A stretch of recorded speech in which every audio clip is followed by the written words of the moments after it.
The Sony CX405 might just be the best video camera you've never heard of, while also being one of the cheapest.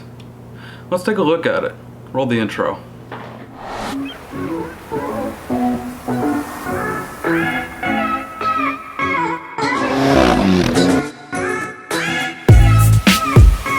What's up everyone, my name's Brandon. What's up guys, it's Brandon. What's up guys, it's Brandon, and today I'm back with another video. Whoa! What's up guys, my name is Brandon of Brandon's Films, and welcome to the video. And if you're new here, welcome to the channel. And furthermore, welcome. Can we just take a moment to appreciate how great this lighting setup is? I cannot believe we've been making videos for so long like this. Like, how did we do it? I don't understand. We see the light now. Nope, no pun intended. Well, I guess it kind of was intended. Anyway, when you think of Sony cameras, what do you think of? Maybe you think of this. Or maybe you think of this. Or maybe you even think of one of the best budget cameras that money can buy. I don't know. Just a thought. It's taken me a few attempts to make this video. In fact, this is my 4th time filming it for a couple reasons. Aside from being lazy during quarantine, I really wanted to slow down and give this camera a fair shot and really test it out and get to know it really well before I sat down and made a video on it. I had originally gone out and shot some B-roll in my backyard, and I just didn't feel like that was enough to really test this camera out and in order for me to make a review. So I did a little bit something above and beyond. I climbed a mountain with it, as you do with most cameras, right? I think. Or maybe what I'm really trying to say is, even though I'm a massive Canon fanboy, like super large Canon fanboy, maybe I just hate to admit that this Sony camera is seriously one of the best video cameras I've played with as of recently, and is surprisingly impressive. As much as I hate to say it, this Sony camcorder gives my T7i a run for its money, and this costs $200 retail. Granted, I am currently shooting on a Canon T7i, however, the point still stands with a lot of the higher end cameras as well. Like, this camcorder is honestly nuts. But the real question we need to answer is it worth the $200 price tag? I'm going to play some footage that I've captured over the past week to show you just how good this camera is. All right, roll it.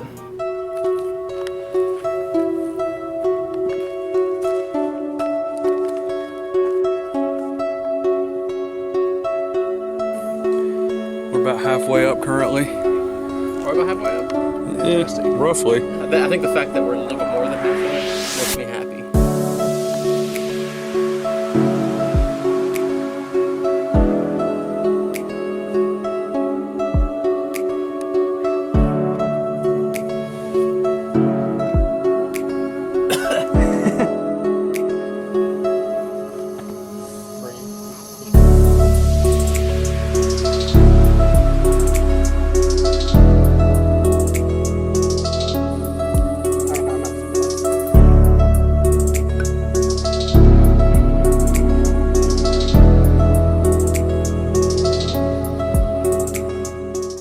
I promise I was having a lot more fun than it looked like, but once again, that's not the question. The question is this camera, based on what you saw, worth the $200 price tag?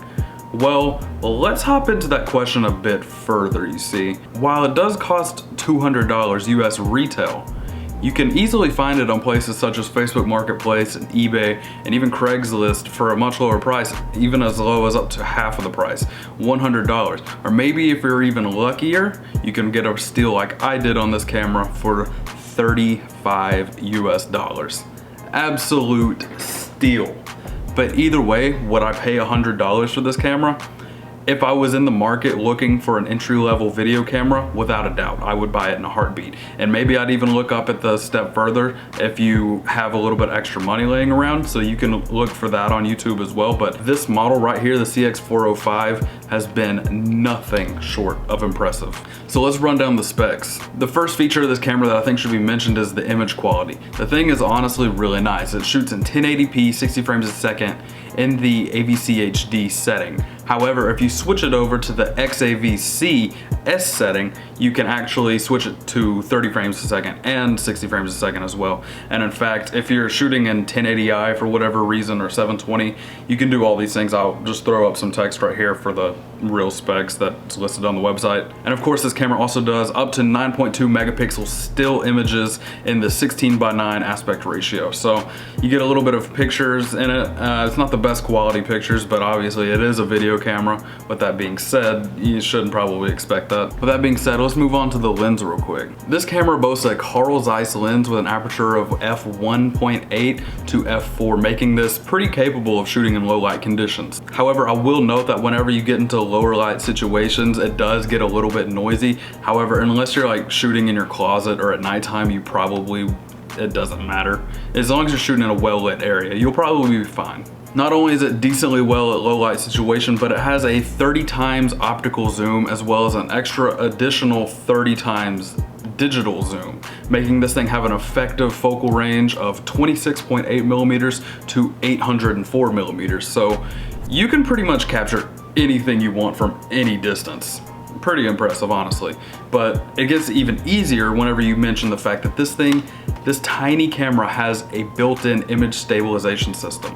That's right, Sony managed to put in image stabilization into their lower end cameras before Canon could put them into their flagship cameras. I'm just saying, 5D. So not only are you gonna be able to zoom in super far and stay focused on your subject pretty easily, but if you wanted to flip the screen around and start vlogging, you'd have stable footage as well, and it would be perfectly fine. What really blows me away with this camera is just how much technology Sony was able to fit in such a little body.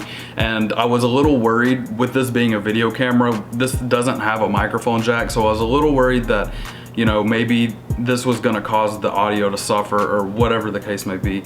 However, this built-in microphone is absolutely excellent. Like, it is on par with my Rode microphone, and it hurts me to say that, but it really is. Like, this thing sounds good. I'm gonna go ahead and play another clip for you to hear it, so just so you have an idea of what it sounds like. With that being said, I also do have a Rode Video Go mic, but of course, why would I have a camera that would make my workflow any more efficient? This camera even has a setting in the menu you can turn on to where it blocks out wind. So I haven't actually tested that myself, but I'd imagine it's probably pretty good. But if you're using this in an indoor setting, this microphone is going to be just fine. And even if you want, you could hook up, you know, like a Blue Yeti to your computer and get an extra source of audio. While I was bummed that this thing doesn't have a microphone jack, that leads me to the final point of this camera.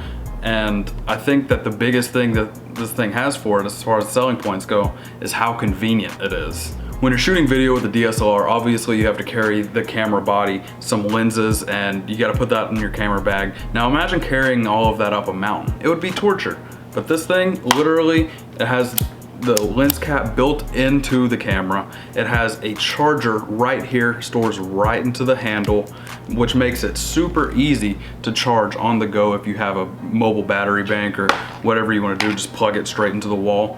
It's super easy. All of this is super compact. It has image stabilization, so you really don't need to carry a tripod unless you plan on locking your shot down for an extended period of time. So you could literally just stick this right in your pocket, and whenever you get up on top of a mountain, take it right out, do all the video stuff you need to do, no problem. So I have to say, all in all, this is an incredible pickup for the price, especially if you can get it for less than $200, because you're almost at that point where you could start to get an entry-level DSLR like a used T5i, but of course you're gonna have to get lenses, a microphone, and all that mess. But if you're looking to just have an entry-level video camera for making videos or vlogs or something of that nature, this is a seriously capable camera, and I wouldn't put the Sony Handycam series past you. Like, it's a pretty good option. With that being said, I have nothing left to say about this camera, so if you enjoyed this video, go ahead and drop a like on it and leave a comment if you found it helpful, or if you have any questions, or if you maybe want to leave some requests for a new video or some reviews. I have plenty of cameras, as you see here. I'm thinking about doing a review on the AE1, so if that's something you're interested in, just drop a comment down below. And yeah, without further ado, I'm out. Peace out.